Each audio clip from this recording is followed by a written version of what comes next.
Bonjour ou bonsoir selon l'horaire dans lequel vous nous retrouvez ce matin. C'est votre humble serviteur Christian Zikou. Nous avons l'honneur ce matin de pouvoir recevoir l'honorable président Freddy Laba, qui est l'ancien président de la communauté congolaise ici à Dallas. C'est dans le souci de sensibiliser tous les Congolais à montrer leur attachement, leur amour à la communauté congolaise de Dallas que nous sommes décidés de faire cette série d'émissions pour pouvoir avoir un peu la vie des uns et des autres sur notre communauté congolaise. C'est dans ce sens-là que nous recevons le président, l'ancien président Freddy Laba, avec qui nous allons partager beaucoup de questions sur les choses qui se sont passées sur la communauté, l'avenir de la communauté et quels sont les devoirs, les responsabilités des uns à l'égard de la communauté congolaise. Monsieur Freddy Laba, bonjour. Bonjour, monsieur Christian. Comment vous allez? Oh, impeccable, ça va. Et ça fait longtemps que les gens ne vous voient pas dans la communauté. Ben, celui-là, on est à l'Ocofa parce qu'il y a notre président qui doit faire son travail. On ne peut pas apparaître à tout le monde comme si on était en exercice encore. Donc, on est là, des membres de près, on supporte toujours la communauté, on est là.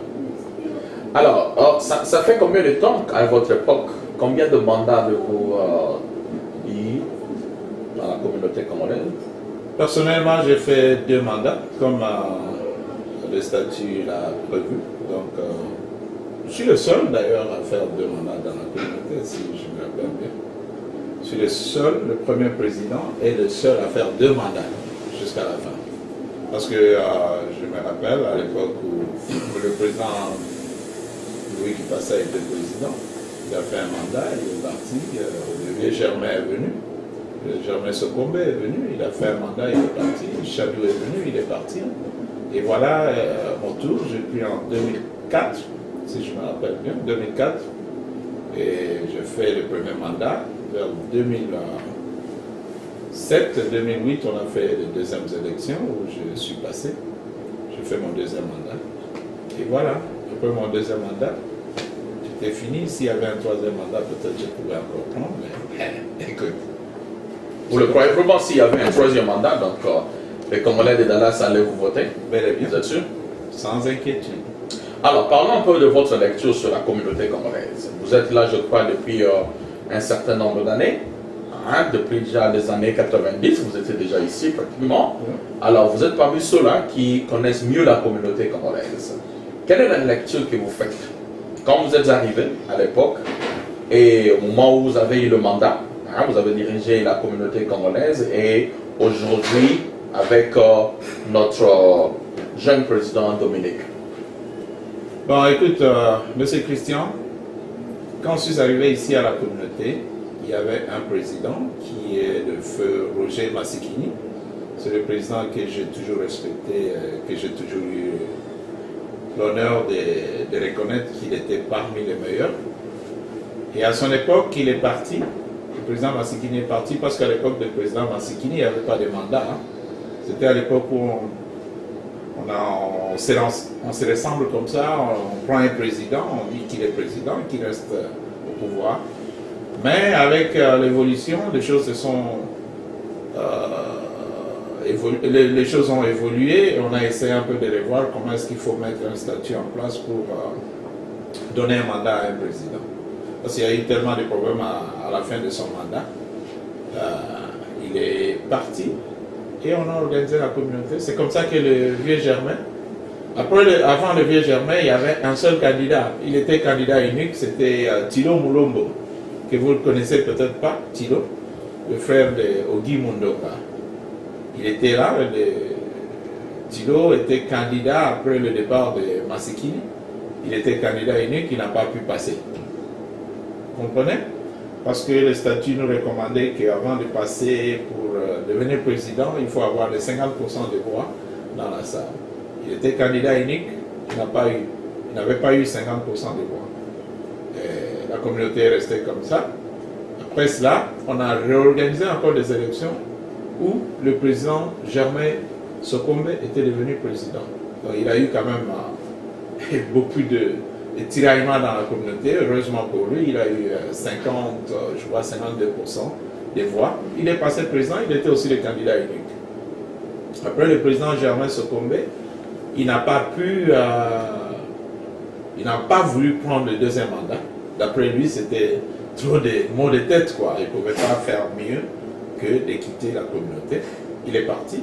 On a fait des élections. Le président Louis Kipassa est passé.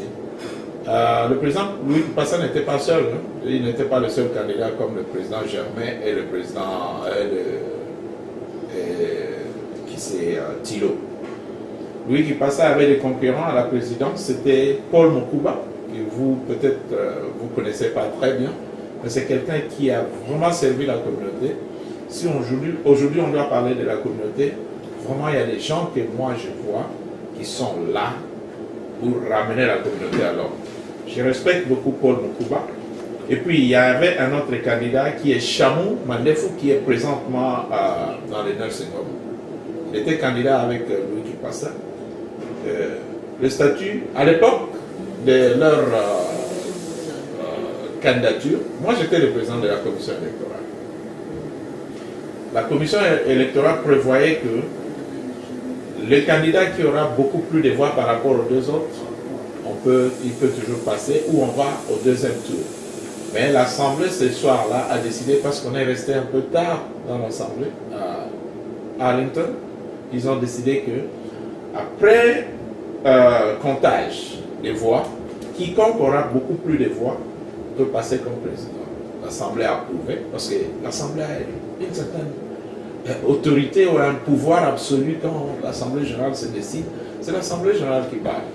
Nous, en tant que dirigeants, malgré les textes que nous avons mis en place, si l'Assemblée générale dit on doit changer ça, on doit les changer en même temps. On a fait ça.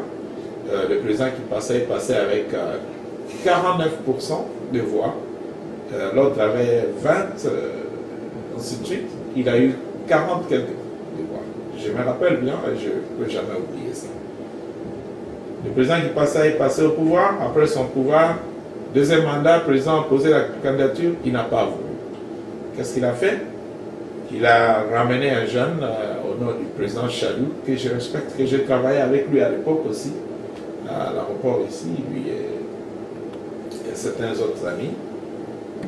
Chadou est venu au pouvoir, il a fait le travail qu'il devait faire. Malheureusement, il y a eu des petites erreurs administratives qu'on pouvait appeler petites erreurs, mais comme les gens à l'époque étaient tellement enthousiasmés avec l'histoire de la communauté, tu ne peux pas faire ceci sans assemblée générale, tu ne peux pas changer les noms, même le virgule, même mettre ton nom pour dire comme aujourd'hui le président de Diomi, administration Diomi. À l'époque, c'est des problèmes, ça devait créer trop de problèmes à l'époque. Je sais très bien que ça devait créer trop de problèmes. Parce que le président Chadou, quand il est venu, il y a eu des problèmes avec les taxes de la communauté. C'était la communauté congolaise de Dallas-Fort Worth. Comme les gens ne faisaient pas de rapports, lui a estimé qu'il serait mieux pour ramener un peu la communauté autrement. Au lieu d'appeler communauté devant le gouvernement américain, il faut parler de l'association congolaise de Dallas. Tout le monde n'a pas voulu et on est arrivé à se réunir pour impeach le président Chadou. Alors que si je me rappelle, j'ai encore les images de cette assemblée générale. Mon intervention était celle de dire, hey, écoutez, c'est une très bonne chose de dire que changer le nom, ce n'est pas une bonne chose. Il a donné ce point de vue qui sont, à mon avis, valables. Si vous voulez bien, il n'a qu'à continuer et ramener le nom de la communauté. S'il y a quelque chose qui va être buté à ne pas faire le travail, comme ça, il va appeler l'Assemblée générale, les gens n'ont pas voulu, et voilà. Lui-même aussi, en pleine assemblée, il a écrit une lettre de démission. Il est parti en pleine assemblée générale. Alors qu'on ne devait pas arriver à ce point-là. Mais il a estimé que c'était trop prendre le temps des gens, et pour libérer un peu les esprits, il s'est sacrifié lui-même en chose. Il s'est sacrifié dire, au lieu que tout le monde puisse être là en train de parler, jaloux, ceci, cela, autant quitter. Il a fait une lettre de démission, l'Assemblée a approuvé, il a démissionné. Après son départ, la communauté est restée nulle part. qu'est-ce qu'on a fait? Des chefs de poule. Parce qu'il y avait des chefs de poule de Mid-City, chef de poule de Irving, chef de poule de Dallas et chef de poule de Arlington. Parce que nous, jusqu'à présent, on n'a que 4 poules. Je ne sais pas, aujourd'hui, on n'a pas encore changé parce que je n'ai pas vu un statut amendé, changer les poules, tout ça. Mais les 4 poules se sont réunis. Ils nous ont appelés en tant que les sages de la communauté, qu'est-ce qu'on pouvait faire. On leur a donné le pouvoir de continuer, de faire la transition jusqu'à ce que nous allons trouver un nouveau président. Et à l'époque, en tant que président de la commission électorale, j'étais dans la commission même de transition. Alors, j'ai essayé un peu de contacter les gens à gauche, à droite, appeler gauche, droite pour voir comment est-ce qu'on peut ramener la communauté. Et il y avait même des réunions chez moi à la maison. À l'époque. Chez moi à la maison, les gens venaient, on se réunissait vers 2003, 2000, avant que je prenne le pouvoir. 2003, 2004, des réunions se faisaient chez moi des fois. J'ai tout fait pour chercher un candidat qui pouvait remplacer le président Chali. Malheureusement, les gens se sont retirés, ils ne voulaient pas parler de la communauté. Personne ne voulait. Alors à la fin, chez moi, on a décidé, on doit appeler une assemblée générale au lieu d'appeler les gens à la maison, autant prendre une salle la chose à Irving. On a pris une salle à l'hôtel où j'allais faire mon rapport pour dire, en tant que président de la commission électorale, je suis aussi fatigué, personne ne répond à l'appel pour poser la candidature. À l'Assemblée, je leur ai expliqué les cas. Ils disent, l'Assemblée s'était décidée encore une fois en plus. On ne peut pas sortir de la salle ici sans trouver un président de la communauté. Parce que la chose a tellement duré qu'on ne va pas continuer à ne pas avoir un président de la communauté. J'ai dit, bonne chose. Moi, votre serviteur, en tant que président de la commission électorale, je suis là, je vais faire des élections. Trouvez-nous un candidat, 2 ou 3, 4 candidats, donnez. Les gens dans la salle se sont regardés, personne ne pouvait faire le travail. Alors, qu'est-ce qui s'est passé? Il y a un frère, Mpei. Je ne sais pas si vous le connaissez, Francine Mpei. Son père était recteur, chose à l'université de Kinshasa. Il était là dans la salle, il dit, il veut être candidat. Tout le monde a accepté, d'accord, ce n'est pas un problème, mais tu ne peux pas être le seul candidat pour au moins respecter la démocratie, il faut qu'il y ait 2 candidats. Trouver, chercher dans la salle, personne ne pouvait répondre. Mais tu sais ce qui s'est passé? Tout le monde qui était dans la salle m'ont poussé, moi, en tant que président de la commission électorale, poser la candidature. Mais comment ça? Il y a un candidat qui est là. Je vais redonner un exemple. Le Thilo, quand il était candidat, il était seul. Vieux Germain, il était seul. Alors cette fois, comme il n'y a pas un autre candidat, moi personnellement, je ne veux pas servir la communauté. Ils disent, non, tu peux servir, tu peux toujours essayer, mais nous voulons au moins équilibrer les voix ici dans la salle. J'ai dit volontiers. Après avoir poussé des forces, je dis, bon, de toutes les façons, je suis un leader. Comme je l'ai dit, je suis un leader, je ne vois pas pourquoi je ne veux pas poser la candidature aussi. J'ai posé ma candidature. Après l'élection, je suis sorti président de la communauté. Chose que je ne m'attendais pas, mais au moins, dans mon sang, je sens qu'il y a cet enthousiasme à les diriger. Cet enthousiasme vraiment de diriger les gens. Je me suis dit, bon, écoutez, allons-y, c'est pas grave. Et j'ai commencé à diriger. Le premier mandat, ce n'était pas du tout facile. Il fallait ramener les gens, il fallait tout faire. Heureusement, la stratégie que nous avions mis en place, c'est de mettre les chefs des poules. Tous les chefs des poules étaient dans la masse. Arlington, Dallas, Irving, où le Chamou était le chef de poule, leur mission était de ramener le plus de gens possible. C'était ça leur première mission de chef de poule. On n'a pas besoin d'argent maintenant, on n'a pas besoin de qui que ce soit, on n'a pas besoin de voir quoi que ce soit, mais nous voulons voir le plus de Congolais aimer encore leur communauté comme à l'époque. Parce que je vais vous dire une chose, hein. La communauté congolaise de Dallas, je me suis promené dans tout États-Unis, et je suis allé même en Europe ou au Canada. C'est la seule communauté, je peux vous rassurer aujourd'hui, pour comprendre les choses. C'est la seule communauté la mieux organisée du monde. Vous ne vous rendez pas compte, mais c'est la communauté où il y a beaucoup d'enthousiasme, où il y a beaucoup de gens qui peuvent faire de la communauté une grande communauté. Est-ce que vous êtes sûr de ce que vous êtes en train de dire? 100%. Quand nous voyons d'autres communautés, les Libériens, les Nigériens, Non, je parle des communautés congolaises. On parlait de communautés congolaises. Ouais. Voilà. Si c'est pour les Libériens, les autres communautés ivoiriennes, tout ça, c'est vrai. Ils sont mieux organisés que nous. Ils sont bien organisés, mais malheureusement, nous, en tant que Congolais, on ne va pas dire qu'ils sont mieux organisés que nous. Alors, vous avez eu à faire le premier mandat, vous avez eu le chef de poule, vous étiez là, tout le monde. Le chef de poule, tout le monde a fait le travail et on a ramené le plus de gens possible. Comme preuve, vous avez vu lors de mon deuxième mandat, combien de gens il y a eu lors des élections. Je ne sais pas si vous étiez là, vous avez vu ce qui s'est passé dans la communauté. Quelque chose qui ne s'est jamais fait, même dans d'autres communautés que vous citez aujourd'hui, les Nigériens, les Ivoiriens, tout ça. Ce que nous avions fait en 2008, personne ne l'a fait en Afrique. Je sais pourquoi je dis ça. Vous étiez présent, on a loué une salle à l'hôtel Clarion. À l'époque, vous appelez aujourd'hui IFW, mais c'était l'hôtel Clarion. La salle que nous avions louée n'a pas pu contenir autant de gens, parce qu'on avait plus de 2000 Congolais venir voter ce jour-là. Ça, c'est le travail que nous avions abattu pour donner l'amour, le sens de la communauté.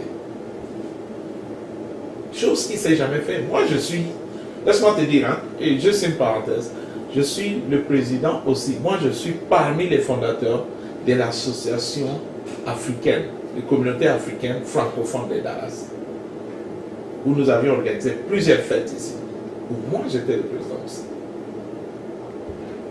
Je ne sais pas, parce que ces mots-là, c'est trop dur, mais j'étais aussi le président de la communauté africaine francophone, où nous avions eu des Tchadiens, des Ivoiriens, des Camerounais francophones, des Guinéens et les Sénégalais francophones. Tout ce monde-là était dans cette association où moi je dirigeais. Nous avions fait 2 ou 3 fêtes ici, vous pouvez demander à ceux qui ont assisté, où nous sommes portés pionniers de cette association. Mais malheureusement, à un certain moment, certaines personnes ont trouvé comme s'ils donnaient beaucoup plus de crédit à la communauté congolaise, parce que j'étais le président. Et à chaque fois qu'il y a des organisations communes comme ça, certaines personnes se dispersaient un peu pour faire leur propre histoire. Tu sais, la communauté congolaise, elle est la meilleure communauté. Je peux vous garantir ça.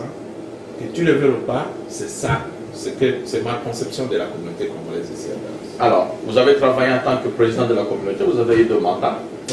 Qu'est-ce que le Congolais, pendant votre mandat, peut se rappeler?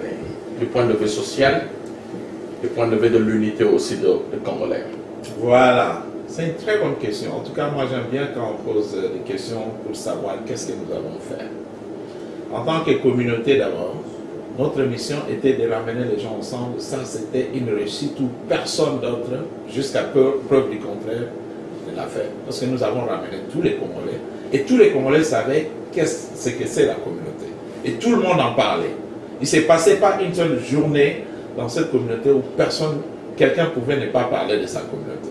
C'est déjà un point qui m'a trop marqué. Et j'étais le seul président, le premier président dans notre communauté à avoir fait un bureau pour la communauté congolaise. J'étais le seul président, aujourd'hui vous êtes dans des télévisions, c'était le seul président où j'avais fait une télévision congolaise et la radio Congo Dallas dans le bureau de la communauté où on présentait les émissions. J'étais le premier président à ramener tous les Congolais des États-Unis à venir ici à Dallas pour jouer les premiers matchs des Congolais. J'étais le premier président. Le seul alors. Jusqu'à preuve. À l'époque. À l'époque, oui. Parce qu'il y a des gens qui l'ont fait aussi. Où? Ici à Dallas? Oui, il y a des gens qui aussi ont eu le bureau. Non, le bureau, on parle du bureau. J'ai dit j'étais le premier. Et les autres sont venus. Je ne parle pas après moi, je parle à mon époque. Nous parlons de l'époque où moi j'étais président. Donc vous avez eu le bureau? Nous avons eu le bureau, nous avons eu la télévision congolaise, nous avons eu la radio congolaise, nous avons eu les premières cartes des membres, je ne sais pas si j'en ai encore, les premières cartes des membres de la communauté congolaise. Et j'étais le seul président en plus, laisse-moi te dire une chose. Hein? Avoir dans mon comité le plus de gens possible et où tout le monde savait que les gens qui n'ont pas de boulot, des fois, allaient à la communauté. Alors, on y arrivera. Voilà, nous sommes là, vous avez réuni beaucoup de gens, peut-être pendant les élections, parce que vous avez peut-être battu une très forte campagne. Après là, il y a eu des assemblées générales, peut-être que vous n'avez pas eu à voir le même nombre de gens qui étaient venus lors des élections. Alors, qu'est-ce que les Congolais peuvent se rappeler de votre mandat, en dehors de l'assistance au deuil, socialement parlant? Qu'est-ce que les Congolais peuvent se rappeler de votre mandat? Socialement parlant, j'étais le seul président aussi à connaître où se trouvait la prison de Haskell. Je ne sais pas s'il y a un président qui connaît Haskell, où ça se trouve.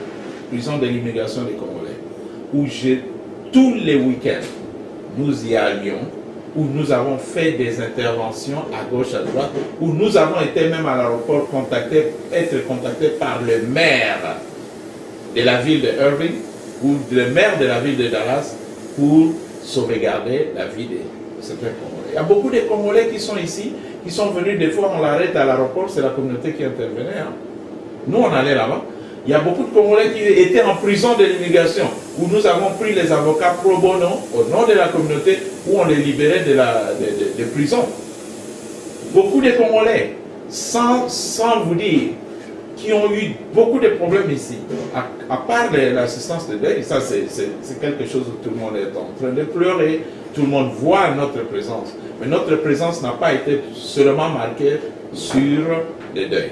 L'assistance de deuil, l'immigration. L'immigration, l'assistance dans des foyers des gens, où je suis le seul président, je m'excuse de le dire. Ça s'est passé comment? L'assistant de foyer, vous allez payer les rentes aux gens ou c'est quoi? On a eu à payer les rentes aux gens. Où est-ce que vous avez eu cet argent-là? L'argent que nous avions eu, c'était le comité directeur qui cotisait. Il n'y avait que le comité directeur. Nous, on n'a pas eu une grande liste de gens qui cotisaient, non. Vous avez tout à l'heure parlé des cartes de membres. Les cartes de membres où on n'a pas vendu normalement parce que c'était au deuxième mandat. Vous avez les nombres? Les nombres de quoi? Les cartes de membres. Combien de gens se sont enrôlés? Combien de gens ont eu à payer ces cartes de membres? Personne, c'est seulement le comité directeur qui avait payé les cartes de membres. Parce qu'au moment où on voulait étendre ça, c'est là où il y a eu trop de désordre. Il n'y a aucun Congolais qui a payé les cartes de membres? Non, ils n'ont pas payé. Alors on arrive, vous avez parlé de l'immigration, voilà. C'est une bonne chose, vous avez parlé de l'assistance au deuil.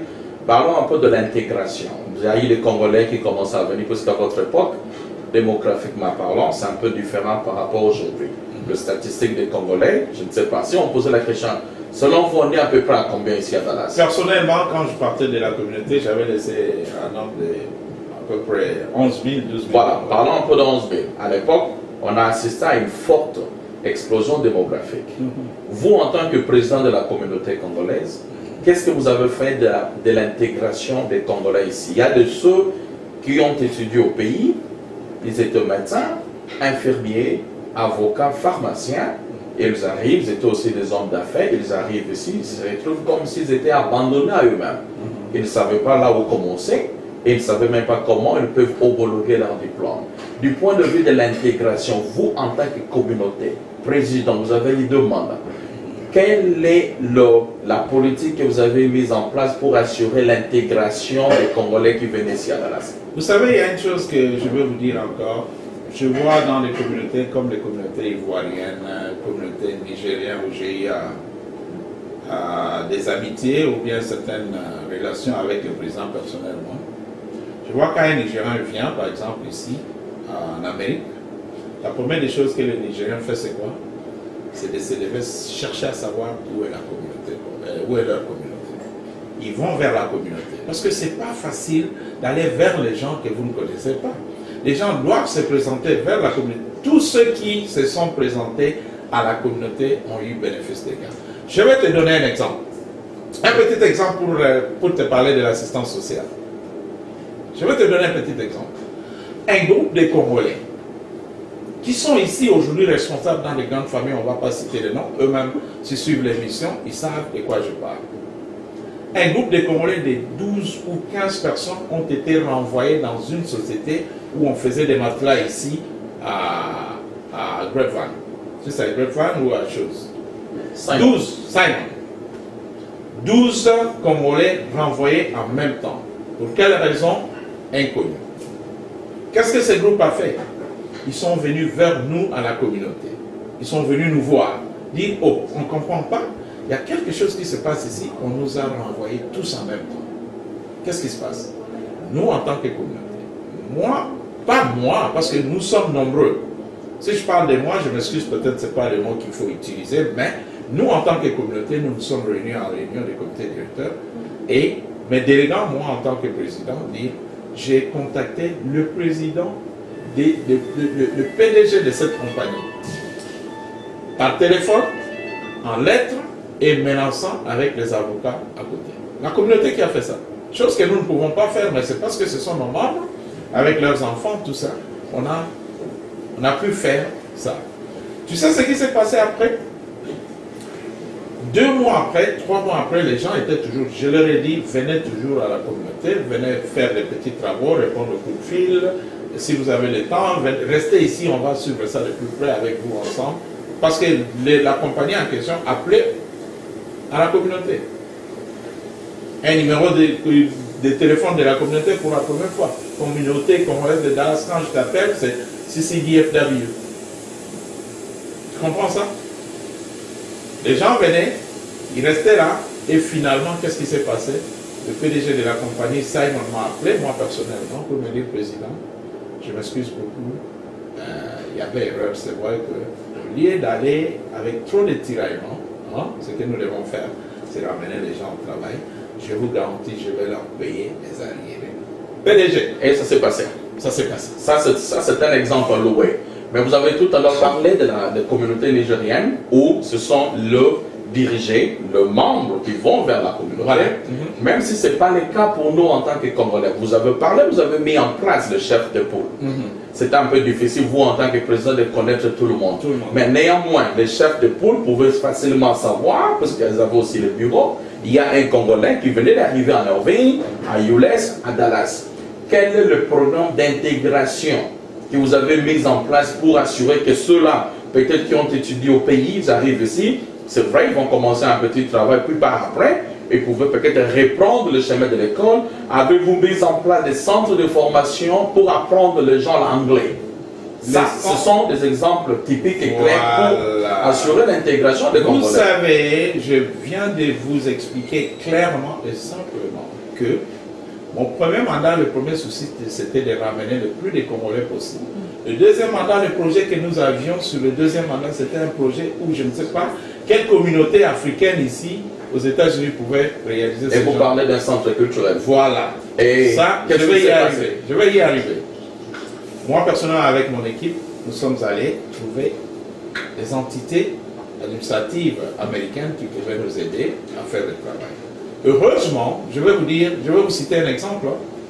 Il y a un frère que vous priez avec, peut-être frère Jacques Koubalka. Il peut vous dire. C'est de ces relations que nous avons, je vais le dire en présence de tout le monde, c'est de ces relations que nous avons usées pour arriver à réaliser ce projet. Première réunion, nous sommes allés à Downtown Las Colinas, où lui nous a amenés avec des gens qui pouvaient nous aider. Nous sommes allés voir les gens qui pouvaient nous aider. Ils ont dit, ok, donnez-nous le statut, le bilan de votre centre. Combien vous voulez faire?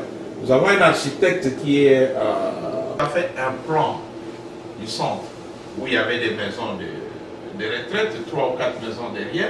Il y avait un centre culturel où nous devions mettre en place pour des activités congolaises, où on a mis aussi un coin où il y avait des maisons où les gens pouvaient louer pour leur business au lieu de mettre les Congolais éparpillés. C'est dans ce centre-là. Nous sommes allés à la mairie de Irving.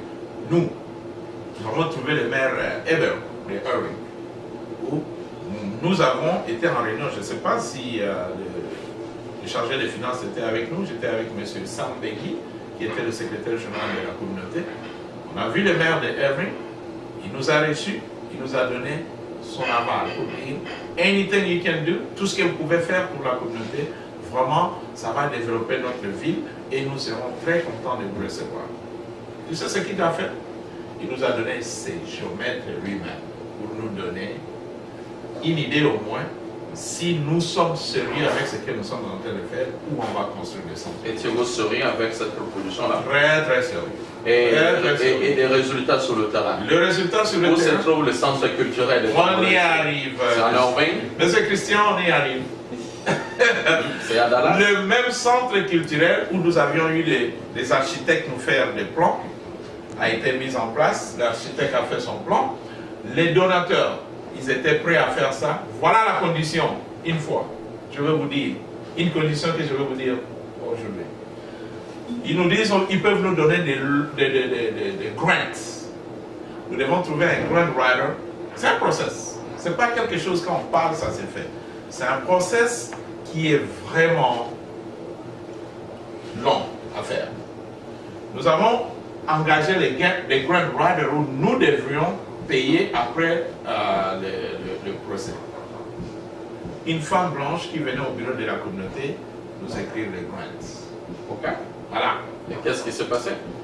Grant writer, au moment où nous sommes allés voir, le grant writer dit, on va nous donner des loans de 800 000 $, parce que le projet c'était de 2 millions 100. Écoutez-moi très bien. Un projet de 2 millions 100. Les grants en soi-même, on devait nous donner seulement 800 000 $ de grants, l'argent non remboursable aux organismes qui vont nous donner. Le reste d'argent, c'est nous, en tant que Congolais, qui devons venir avec le nombre de gens qui sont membres actifs de la communauté et montrer pourquoi nous faisons ce projet, il y a combien de gens qui vont participer à ce projet, il y a combien de membres dans l'organisation. Ça c'est fait. J'étais à l'SMU, ce n'est pas pour apprendre du n'importe quoi. Donc vous devez amener des membres actifs. Des membres. Et rapidement, qu'est-ce que vous comprenez par membre actif à l'époque? Membres actifs, c'était les gens qui étaient en ordre de cotisation. Mais vous avez dit tout à l'heure là, en parlant des cartes, il n'y avait que vous en tant que comité directeur. Deuxième mandat, tu vas comprendre la chose. Au deuxième mandat, les choses se sont passées comme ça et nous avons commencé à faire une propagande pour vendre des cartes de membres et que les gens ne cotisent ne fût-ce que $1. On ne pouvait pas propager ça comme ça. On était obligés, après mon deuxième mandat, après l'élection, d'appeler une assemblée générale pour leur présenter le projet. Rappelle-toi, je vais vous dire pourquoi. Pour présenter le projet, on doit appeler l'assemblée générale. On ne peut pas faire des choses comme ça sans expliquer à l'assemblée générale. L'assemblée générale était d'accord de ce projet que nous avions mis en place et tout le monde s'est dit, bon, maintenant on doit commencer le recensement des gens. Nous sommes passés des églises à églises pour faire le recensement. Et la deuxième semaine de recensement que nous avions commencé, c'est là où les troubles ont commencé. Je ne veux pas dire certaines personnes de mauvaise volonté. Qu'est-ce qu'ils ont fait? Ils ont dit, on doit impeach le président. 2 semaines après, on doit impeach le président qui a été élu avec ses projets, après avoir présenté le projet. Les gens se sont enflammés, ils disent, ah, sûrement là-bas a eu 800 000 $, de grants, il a bouffé et il veut nous faire croire, ils ont commencé à faire une mauvaise propagande. Les gens que vous avez vus à l'Assemblée générale ici, une fois pour l'impeach, ce sont ces gens-là qui ont fait la propagande pour dire, oh là là, ce type-là a déjà eu 800 000 $. Si vous donnez vos noms, vous commencez à faire ceci, cela, il va... Est-ce que vous avez déjà eu le grant? Les grants ont déjà été approuvés. On ne peut pas donner, étant mais je comprends, mais c'était déjà approuvé. Les grants étaient en voie. C'était en voie et on voulait tout simplement présenter la liste des membres qui sont effectifs dans la communauté et combien de membres. Et les grants, c'était pas quand vous avez cette idée-là, été un peu réaliste, est-ce que vous avez fait l'étude de la faisabilité par rapport aux Congolais qui étaient là? On a pris le temps de faire ça, mais il y avait intoxication, je vais vous dire la vérité. Il y a eu intoxication. Les gens ont trouvé que ce n'était pas nécessaire, je ne sais pas de d'où ils viennent, quel est cet esprit qui est pour l'intérêt commun plutôt, l'intérêt commun, qui puisse faire une propagande qui n'était pas vraiment du tout bonne, quoi. Mais l'idée en soi n'était pas mauvaise. L'idée est très bonne, la faisabilité était très bien. Et vous n'étiez plus là. Non, non. Vous avez terminé le mandat. Pourquoi pas l'idée est restée? On voit ici en Amérique, le projet peut être là pour 20 ans. Vous partez, le projet est là et les gens peuvent continuer à le faire. Non, je ne sais pas, ça c'est la question que tu dois poser aux gens qui m'ont succédé. On y arrive là. Je ne vais pas répondre à cette question parce que moi, personnellement, l'idée était là, tout était en ordre, tout était mis en place. Et si les gens qui sont venus après moi pouvaient avoir cette idée de réaliser ça, ils pouvaient me demander où on a commencé, je pouvais le mettre en contact avec. Donc, en dehors de l'assistance au deuil, en dehors de l'assistance à l'immigration, et aussi vous avez aidé les gens à rentrer au travail, voilà. Donc, socialement parlant, vous n'avez rien réalisé. Très bien. Parce que le centre culturel dont vous avez parlé tout à l'heure, c'est un échec. Est-ce que tu comprends ce que j'ai dit? Je ne sais pas, M. Christian, si tu réalises ce que tu dis. Parce que je te dis ceci. Au début, un projet pris, par exemple aujourd'hui, c'était une émission, n'est-ce pas? Tu prends un projet, tu dis, bon, on aura telle personne qui va venir à telle heure. Et en route, on dit, oh, ne va pas, si tu arrives là-bas, il y a ceci, cela. Tu es sûr que je vais arriver, tu vas poser la question? Alors, non, tu ne poseras pas la question. On arrive, président. Vous avez parlé tout à l'heure, c'était un projet. Je vous ai demandé pourquoi le projet n'a pas été réalisé et les gens qui sont venus après vous n'ont pas pu suivre votre démarche pour réaliser ce projet-là. Les gens disent de vous que vous n'avez pas pu faire remise et reprise avec votre successeur. De quoi vous parlez? Je répète encore. La question. Les gens disent que vous n'avez pas pu faire remise et reprise avec votre successeur. Il n'y avait pas remise et reprise. Comment voulez-vous que les prochains, votre successeur puisse bénéficier de cette idée? Monsieur Christian, y avait-il une remise et reprise? Bel et bien. Chez moi, à la maison, vous êtes sûr? Amani était présent, le papa Misel était présent, moi j'étais présent, le président Hubert est venu avec, je ne sais pas qui, 2 ou 3 personnes, Paulin était présent, j'avais 6 personnes où on a fait la remise et reprise. On sait que les gens disent ce n'est pas vrai. Je ne sais pas de quoi il parle, moi je n'ai jamais entendu parler qu'il n'y avait pas la remise et reprise. Si quelqu'un le dit, c'est-à-dire que c'est la malhonnêteté qui fait que les gens ne puissent pas réaliser ce que c'est remise et reprise. Alors, moi je vais vous demander maintenant, vous avez fait le recensement des Congolais, n'est-ce pas? Ouais, on fait. Vous avez quand même la liste, le nombre. Combien de Congolais avez-vous eu lors de ces recensements? Dans les databases, je crois qu'on avait 3 000, 4 000 Congolais. Vous venez tout à l'heure de parler de databases. Vous avez un site de la communauté congolaise. On a un site. Et il y a un nouveau site maintenant de la communauté. Et quand on demande la question au président actuel Dominique, nous recevons la réponse qu'il n'y avait pas de database. Quand il est arrivé, les gens ne trouvent pas les databases de la communauté. Mais pourquoi? Parce que Dominique m'a pas... Qu'est-ce que vous en avez fait? Dominique ne m'a pas succédé. Quand vous parlez de Dominique, c'est comme tu parles de Papa Bush et Obama. Tu vas poser la même question. Et le président Hubert, quand il est venu, il y a aussi les recensements. Les gens aussi devaient s'enrôler. Il a fait? Les gens devaient s'enrôler. Il a passé le message pour que les gens puissent s'enrôler. Je ne sais pas si la même question tu peux poser au président Hubert, mais moi personnellement, j'ai fait la remise de reprise. Vous avez fait la remise de reprise, vous lui avez donné. J'ai donné les drapeaux de la communauté, j'ai donné les drapeaux de la communauté, j'ai donné les papiers qu'il faut, les taxes exemptes de la communauté, j'ai remis et j'ai enlevé même la couverture de ce qui est là. Je lui ai dit pourquoi j'enlève la couverture, parce qu'il y avait beaucoup de notes personnelles sur la couverture. Donc vous avez remis le badge, tout le database, l'ancien président Hubert. J'ai remis tous les papiers possibles. Vous savez, hein, moi quand je suis devenu président, je vais vous dire ceci. Hein, j'ai pris mon temps pour lire et étudier la communauté, voir what I have, qu'est-ce que j'ai en main. Si je dois prendre la communauté comme ça, je m'embrouille, je suis debout. Non, c'est pas ça la communauté. La communauté a une tête, a besoin d'une tête posée, qui doit voir avant de parler, vous devez savoir de quoi vous parlez. Si vous parlez n'importe quoi, vous êtes en train de vous diminuer vous-même sans le savoir. Les chefs de poule. Tu sais, moi, quand j'ai fait la remise et reprise avec les chefs de poule, tu sais ce qui s'est passé? J'ai une lettre que j'avais remise même au président, que les chefs de poule m'avaient écrit. Si vous venez et vous croyez que la communauté, c'est une richesse, méfiez-vous. J'ai encore la lettre, j'avais remis ça au président. Alors, méfiez-vous parce que la communauté, ça va t'user et ça va te donner les mots de tête. Si tu n'es pas prêt pour servir la communauté, c'est le mémo qu'ils avaient fait. Si tu n'es pas prêt pour servir la communauté, méfie-toi, laisse tomber. Alors, nous sommes en train de retracer l'histoire, puisqu'on va vous demander tout à l'heure là, quels sont les problèmes de fond qui divisent notre communauté. Mais avant qu'on y arrive, je vais vous poser des questions rapidement. Voilà. Président là-bas, Ouais. les gens disent de vous que vous avez pu détourner le fonds de la communauté congolaise. Ok. Y avait-il un fonds? Avez-vous détourné l'argent? Monsieur Christian, quand j'étais président de la communauté, vous étiez déjà ici, n'est-ce pas? Combien de fois, toi personnellement et ta famille, vous avez cotisé dans la communauté? D'où viennent les fonds?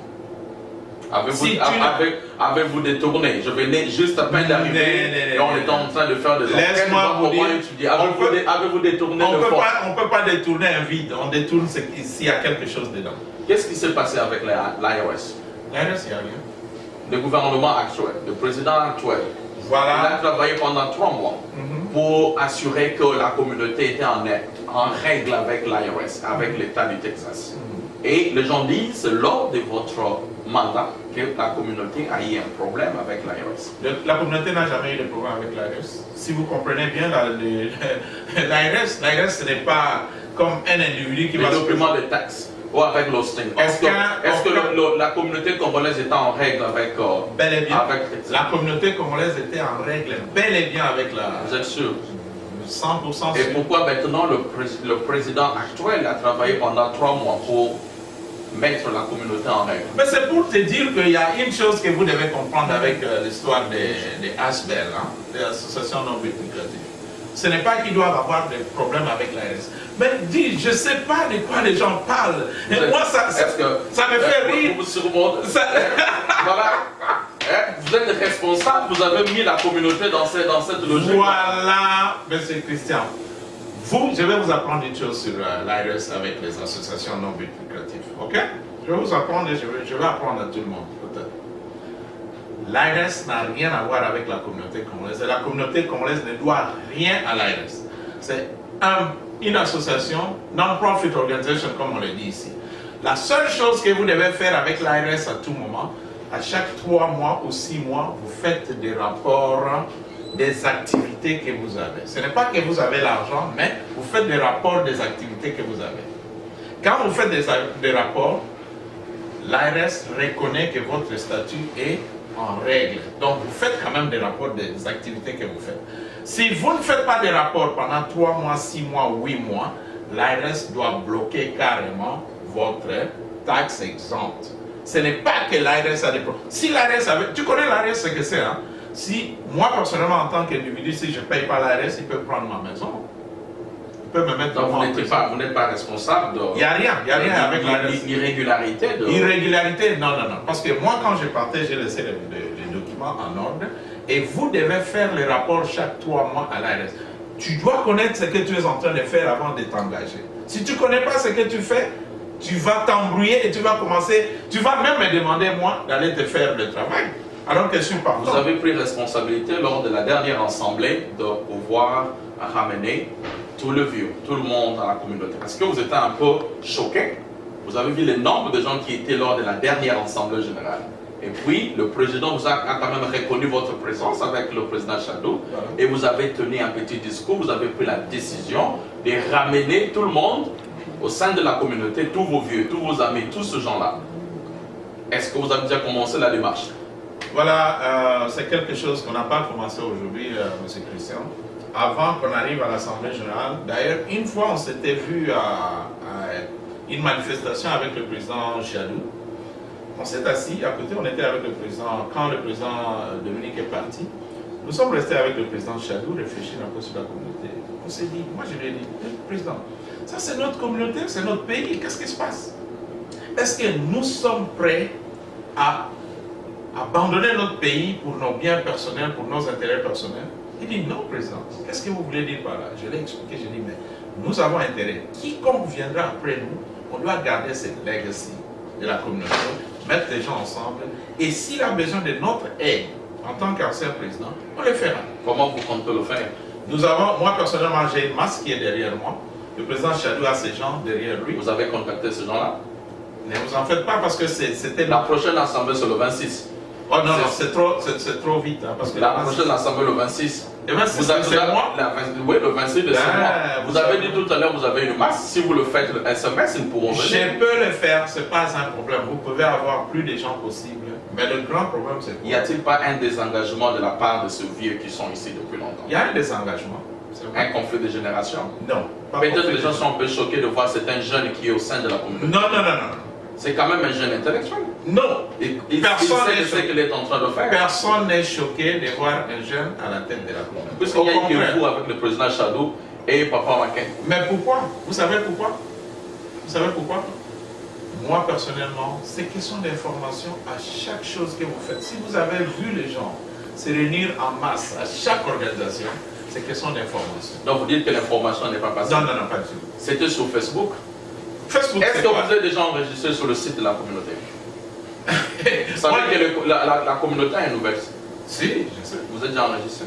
Je n'ai pas encore fait ça, c'est à peine qu'on venait de le dire le dimanche passé. Mais le dimanche passé, ça fait une semaine passée. Ouais, mais le temps aussi. Mais vous êtes papa? Je sais. Si votre enfant vient de l'école, si l'enfant revenait de l'école, on dit à papa que l'enfant puisse s'enregistrer à un site pour faire des exercices. Ça prendra combien de temps pour que vous puissiez le faire? Honnêtement parlant, tu dois avoir le temps de faire. Vous êtes encore ça. réticent? Non, non, non, je ne peux pas être réticent. Mais ça peut vous prendre combien de temps? Moi, personnellement, c'est la disponibilité. Parce que tu sais, moi... Ça veut dire quoi la disponibilité? Disponibilité veut dire que moi, je travaille des 7 heures... Vous avez une semaine. Écoutez, écoutez. Ça ne peut que prendre que 5 minutes pour vous enregistrer. On n'est même pas à une semaine. Même les internautes peuvent comprendre qu'il y a un problème. Ça n'a même... Non, il n'y a aucun problème. Est-ce que vous pouvez prendre une semaine pour vous enregistrer au site de la communauté? Le problème, c'est quoi? Le message qui est passé et à quel moment le message s'est trouvé et comment tu dois le faire. Si moi je n'avais pas cette volonté-là de la communauté, je ne pouvais pas m'engager, quitter ici, aller à l'Assemblée. La volonté, ça se manifeste déjà par votre décision de vous enregistrer. Mais vous savez quoi? Je vais vous dire une chose sur cette histoire de la communauté. Je dis toujours, hein, je vais challenge n'importe qui dit qu'il a beaucoup plus d'amour pour la communauté que moi. Je dirais je suis le seul. Malgré ce que vous faites, je suis le seul à faire ça. Tu sais pourquoi? Tu sais pourquoi? À l'époque où j'étais président, j'ai pris ma pick-up. Ma pick-up à moi, où j'ai eu des problèmes avec ma femme, j'ai remis ça à la communauté congolaise. Une nouvelle pick-up. Vous étiez président. Non, non, non. C'est comme si vous détournez. Vous êtes en train de détourner un peu la question. Non, non, non, non. L'enregistrement. Non, c'est la volonté, pas l'enregistrement. Là, on va en revenir. Parce que maintenant, on parle de membres actifs. Je vous ai posé la question tout à l'heure là. Qui était membre actif? Celui qui payait sa cotisation. Allez-y comprendre avec le nouveau président. Allez lire les statuts que moi, en tant qu'ancien président, je suis d'emblée membre actif de la communauté. Mais oui, mais membre actif, celui qui donne des cotisations aussi. Voilà, des cotisations, c'est pas important. Peut-être 5 $ chaque mois. Demandez ça prendra combien de temps pour que vous puissiez vous enregistrer? Prenez le temps de voir qui est membre actif dans la communauté. Parce que, en tant que serviteur de la communauté dans le passé, je suis toujours membre actif. J'ai deux dernières questions à vous poser. Ok, allez-y. Ça vous donne aussi le temps. Peut-être ça prendra un mois pour que vous puissiez vous enregistrer. Mais vous êtes un modèle. Si on voit monsieur là va s'enregistrer, donc il y a beaucoup de gens aussi qui vont prendre la même décision de s'enregistrer. Voilà. Mais si vous prenez encore le temps, vous êtes en train d'avancer des excuses, voilà, vous travaillez, c'est la disponibilité, ça a pris une semaine, mais jusqu'à là, ça prend encore le temps pour que vous même pas une semaine encore. Qu'est-ce qui explique votre présence maintenant? Les gens disent, quand le président Hubert était là, vous vous présentez pratiquement rarement dans des assemblées. Et maintenant, les gens vous voient toujours à côté du président Dominique, toujours. Et les gens disent peut-être que c'est vous qui êtes en train de faire de l'histoire sous police et que le président ne serait qu'un président étiquette. Qu'est-ce qui justifie votre présence autour du président Dominique? Il n'y a jamais eu un président étiquette dans cette commission. Ne vous en faites pas. Quelqu'un, quand il s'engage à faire le travail pour la communauté, pour la masse, il a ses projets à lui personnels qui le poussent. Pourquoi simplement maintenant et pas lors du président Hubert? Le président Hubert, j'ai assisté à ces deux assemblées générales de la vie qu'il a présentée. Tout simplement. Les deux, il n'a fait que deux assemblées générales et j'étais là. De sa vie présidentielle, il n'a présenté que deux assemblées générales où moi j'étais président. Et les gens ne vous voyaient pas trop autour du président Hubert en tant que sage. Mais moi je ne suis pas... Vous êtes toujours tout autour du président Dominique. Président Dominique, vous savez... Vous avez même dit que ce sont les enfants que vous avez vu grandir. Voilà. Est-ce que vous ne le soutenez pas parce qu'ils sont vos enfants? Non, pas du tout. Hubert, venant de la communauté, c'est moi qui l'ai amené. Ouvrez les oreilles. Hubert, pour devenir président de la communauté, c'est moi qui l'ai mis chef de cour de Mid-City, ici chez Jackson. C'est moi qui l'ai amené. Il ne connaissait pas la communauté. J'ai dit, je dois chercher à tout prix à avoir autant de gens qui peuvent servir la communauté. Je l'ai amené. Il dit, ah mais vous êtes sûr de ce que vous êtes en train de dire? 100%. Parce que vous êtes devant la caméra. Devant la caméra. 100%. Je suis allé aux élections d'Hubert, où Désiré devait être censé être adjoint d'Hubert. On est allé aux élections. Tout le monde ici à Mid-City s'était opposé aux élections d'Hubert. On s'est retrouvé à 7 ou 8 personnes dans la salle pour faire ces élections. 7 ou 8. Je vous en prie. En tant que président, avec le président de la commission électorale qui était le pasteur Tshisekedi, il dit, nous sommes obligés d'avoir un dirigeant de la communauté, des gros des forces que les gens disent à gauche, à droite. Étant donné qu'il a la volonté de servir la communauté, il doit faire son travail. C'est comme ça qu'il est devenu chef de cour de Mid-City. Il assistait aux réunions, tout était OK, il n'y avait pas de problème. Et voilà maintenant, après avoir eu ce goût-là de travailler pour la communauté, il s'est présenté comme président. Tu vas me dire que il est venu d'où pour devenir président de la communauté? Est-ce qu'il y a un hostage, un hold-up de la communauté aujourd'hui? Nous sommes allés à la dernière assemblée, et il y a eu moins de 30 personnes. Les 3 autres potentiels présidents ne se sont pas présentés lors des élections. Je parle de Tshisekedi. Non, les candidats. Les candidats, voilà, je parle de Tshisekedi, de Makaria et de Hubert. Voilà. Pourquoi? Est-ce que, je ne sais pas, est-ce qu'il y a-t-il un malaise? Tu as eu le temps de parler à ces jeunes gens, pourquoi ils ne sont pas venus? J'ai eu le temps et j'aurai une émission avec eux, avec le même souci de ramener tout le monde au sein de la communauté. Vous, en tant que sage de la communauté, pensez-vous pas que le fait que ces gens-là ne se sont pas présentés, peut-être ça crée que la communauté soit un peu prise en otage? Nous sommes dans un pays démocrate. Je ne sais pas de quoi on parle. Nous sommes dans un pays démocrate. Ok? La démocratie recommande. Ça, c'est la démocratie américaine. Parce que nous vivons en Amérique, nous devons vivre selon les normes de la démocratie américaine. Tu poses ta candidature en bonne et due forme, tu fais la propagande en bonne et due forme, et arrivé les jours des élections, tu ne te présentes pas. Je vais te donner un exemple de Bernie Sanders, avec tout l'enthousiasme qu'il a eu autour de lui. Bernie Sanders a dit ceci, si je me rappelle bien. Il va aller jusqu'à la convention et confondre qui sera élu. Parce qu'il a déjà posé sa candidature, il a commencé ses démarches à faire la propagande pour son bien-être pour devenir président du pays.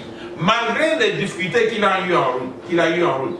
Obama est derrière ceci, tel est derrière ça. Ce n'est pas ça qui importe. C'est le monde de la masse. Vous, en tant que sage, ne pensez-vous pas que c'est très important, en ce moment ici, de pouvoir avoir un pourparler ou un moment de concertation ou un moment de discussion?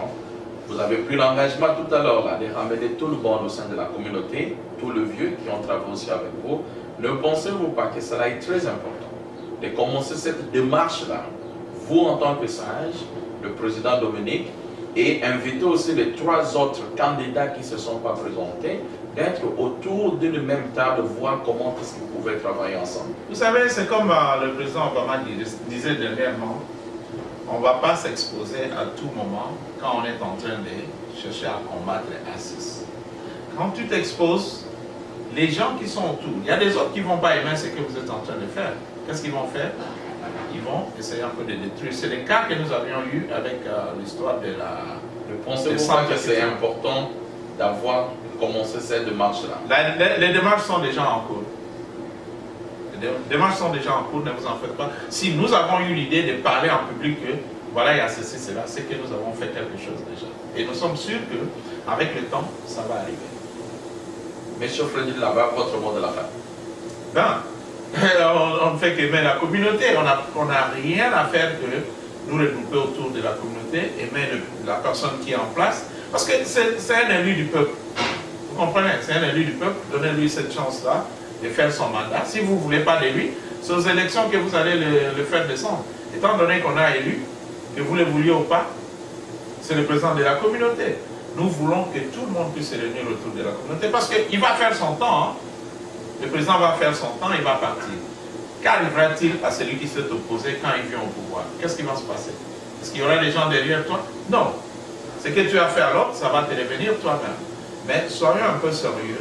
C'est notre famille, la communauté congolaise, j'appelais ça la famille parce que je voyais tout le monde qui était autour de nous. C'était la famille. C'est notre seule grande famille que nous avons ici. Nous voulons que les gens puissent revenir nombreux pour essayer un peu de donner leur point de vue sur la communauté. Et c'est bon. Votre message directement au président Hubert, l'ancien président, au Kondiala, Tshisekedi et Makaya. Ben, le président Hubert. Je commence avec le président Germain, qui est notre doyen, le doyen des présidents, qui à un certain moment peut-être s'est désintéressé un peu de la communauté, je sais, parce qu'il n'y avait pas tellement de réunions qui pouvaient ramener les gens ensemble. C'est un vieux que nous respectons bien, c'est lui qui est notre doyen.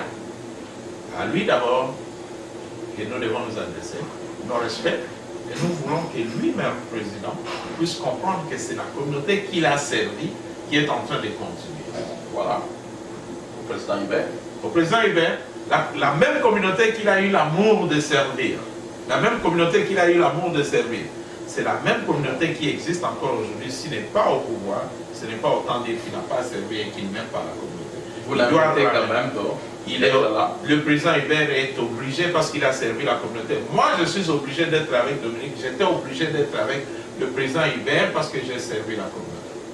Étant donné qu'on a été les dirigeants de la communauté, nous sommes obligés d'être présents dans toutes les activités de la communauté. Aux autres candidats qui n'ont pas, le président qui s'est Désiré Makayabou, c'est un frère que j'aime bien, il a servi à notre époque, il a été le dirigeant de l'équipe de football et il voulait bien servir, ce n'est pas perdu.